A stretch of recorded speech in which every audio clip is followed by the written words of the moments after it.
a courage that embraced the storms, a curiosity that set sail in pursuit of the unknown. His legacy was shaped not only in the Trail of Swords, but in the fire of a vision that redefined the future. Ragnar Lothbrok is the name of this fire that engraved his name in history, a fire that even death could not extinguish.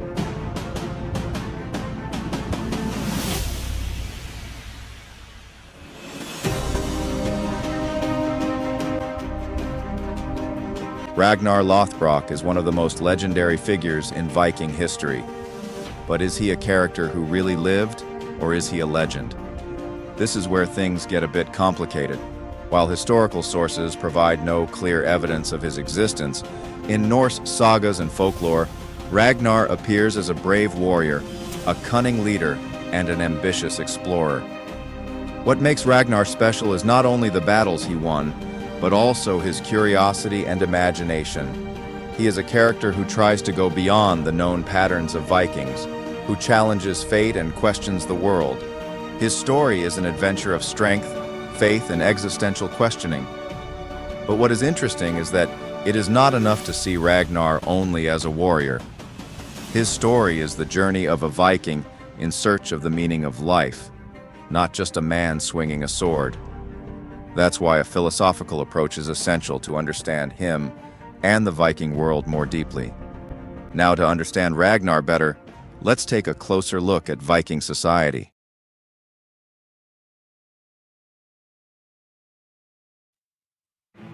Viking society was characterized not only by its warrior ships and swords, but also by its strong social structures, rich culture, and deep beliefs.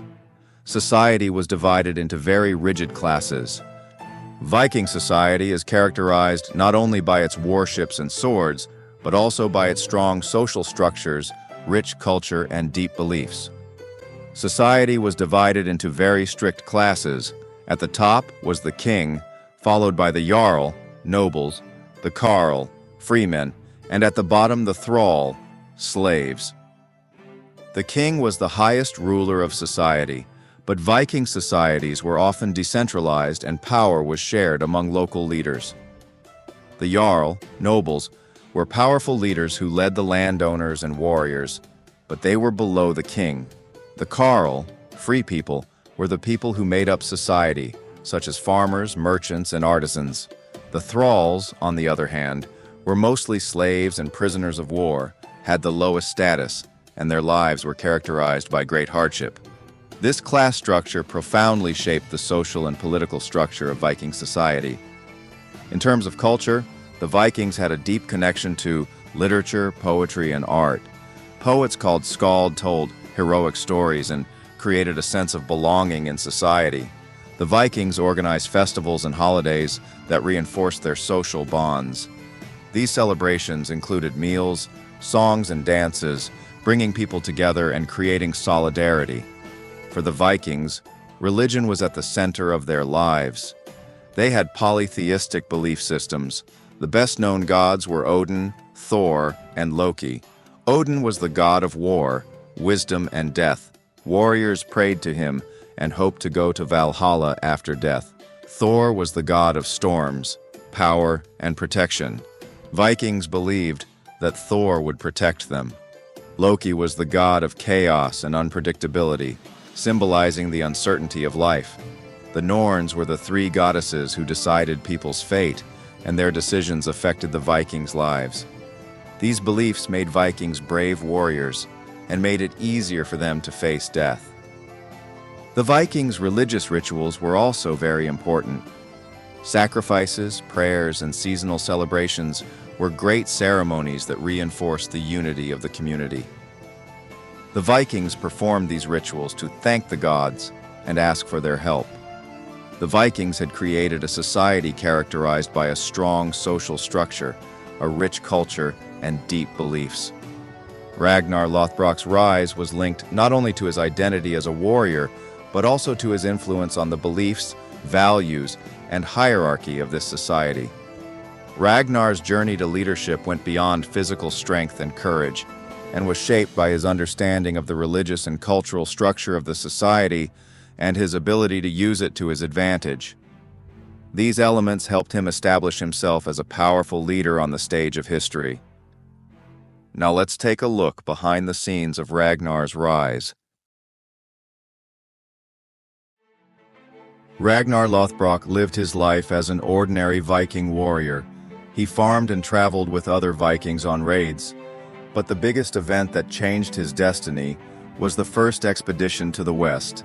At that time, Vikings usually raided to the east, to the rich Slavic and Arab lands. But Ragnar believed there were unknown lands in the west. In a bold move, he and his crew set sail for new lands and reached the shores of England. This was the beginning of a new era for the Vikings. Returning from England with plenty of booty and captives, Ragnar was soon recognized as a great leader by his people. Unlike traditional Viking leaders, he was not only after war and plunder. His vision was to unite the Viking people and move them towards a common goal. After the first expeditions, he began to gather different clans under his umbrella. He persuaded the mighty warriors of the north and built a great army. He put aside old enmities between the clans and united them for the raids to the west. Ragnar, rising step by step, was satisfied with each success, but inside he felt a lack he could not describe. In this process, he was in search of identity. The search for identity is a process of self-knowledge and determining one's place in society. Philosophically, it questions the meaning of existence, and psychologically, it constitutes the integrity of the self. Past experiences, values, and beliefs shape identity. As a result, the search for identity is a dynamic process that is constantly evolving. As he explored new lands and encountered different communities, Ragnar began to question his life. The traditions he used to accept unquestionably started to become too narrow for him. The Vikings' belief that war was inevitable and that the gods determined everything began to haunt him. The civilizations he saw made him question the way of life of his own people and left some question marks in his mind.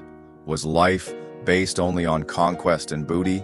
Is war a fate or a choice?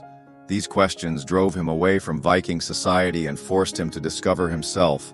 But this path brought not peace, but greater loneliness. Ragnar was now on a journey of discovery, not only for the land, but for his own soul. Meanwhile, he was experiencing a great conflict in his inner world. He began to doubt the gods he had once taken for granted. The different beliefs he saw made him question his own gods. He was caught in the conflict between his faith in pagan gods and the hope and salvation offered by Christianity. The Vikings believed that the gods determined their fate, that every moment of their lives was destined by the gods. Christianity, on the other hand, emphasizes that God is in control of everything and that people must surrender to his will in order to be redeemed. Torn between these two different belief systems, Ragnar found himself at a crossroads. The unpredictability and complexity of the pagan gods clashed with the simple yet powerful belief in God offered by Christianity. This inner struggle created unrest in his soul, and he was unwilling to let go of his old beliefs while being drawn to the promises of the new faith. During this time, Ragnar felt exhausted and empty, and slowly began to decline spiritually. Spiritual burnout is a deep fatigue that occurs when an individual's mental and emotional energy is depleted. Constant pressure and excessive responsibility can leave a person feeling empty. As intrinsic motivation is lost, anxiety and hopelessness increase. This situation shakes the individual's self-integrity and deeply affects his or her inner world. In addition to these searches and identity crisis in his inner world, Ragnar began to face great failures in the outer world. In the eyes of the Vikings, the most important thing that determined the value of a leader was his victories. With these great victories, Ragnar united his people and became a hero in their eyes. But over time, his successes did not follow. Some of the campaigns and sieges that took place were only defeats in the pages of history. Ragnar, who once saw the meaning of war as the glorification of his own existence, now felt that everything was temporary and empty. His faith in the gods, the sense of war and conquest that had once been the most important part of his life, now seemed meaningless to him. He could find nothing to fill the emptiness inside himself. This deep emptiness was ultimately pulling him towards an endless darkness. The Viking people were beginning to see the man whose victories had captivated them in a different way. There was no fire in Ragnar's eyes. Where once he had been a leader known for conquest and great heroism, now he seemed lost in despair. The people began to feel that he had turned from the leader they had once trusted and believed in into a figure of a loser. Eventually, all these disappointments, failures, and the contradictions presented by religions led Ragnar to nihilism.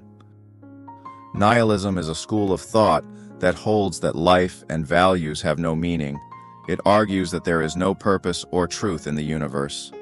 While some nihilist approaches reject everything, others emphasize the freedom of the individual to create his or her own meaning.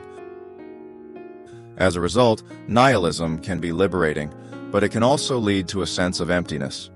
Ragnar, who used to see himself as part of destiny, now surrendered to the meaninglessness of existence. Neither gods nor men meant anything to him anymore. He realized that no matter how great life was, it was doomed to extinction in the end. With this in mind, even in his last moments, he gave up searching for a purpose. Now, Ragnar Lothbrok was only a shadow, lost in time. When Ragnar returned towards the end of his life, after a long absence from society, the once great leader was now overshadowed. No one but a handful of people took him seriously. The people who used to follow him no longer cared about his existence. Do you know how this works? If you want to be king, you must kill me. Take it. No? You? No, what about you? No? No? Anyone? Who wants to be king? He felt that everything was fleeting, that nothing lasted forever. Yet there was still a desire within him, to be remembered and to leave a mark. His last expedition to Northumbria was not a conquest, but a challenge to his destiny. He took only a few old warriors with him. He believed that the gods did not exist. To him, they were just a fairy tale invented by men to comfort themselves. Man made his own choices and determined his own destiny. Life was not about searching for meaning, but about giving it meaning. With his own hand, he surrendered himself to his enemy. He wanted to write his own death. He surrendered himself to the enemy. For him, death was just an outcome. He didn't believe he was going to Valhalla or any other realm. When a man dies, he disappears and only his stories remain. I don't believe in the god's existence. Man is the master of his own fate, not the gods. The gods are man's creation to give answers that they are too afraid to give themselves. That was his goal, to turn his death into a legend. There were no gods, but there were people, and people told stories. Yet it is said that in his last words before he died, he spoke of the wrath of the pagan gods. Perhaps this was a last message to the people he believed in. He was speaking for them.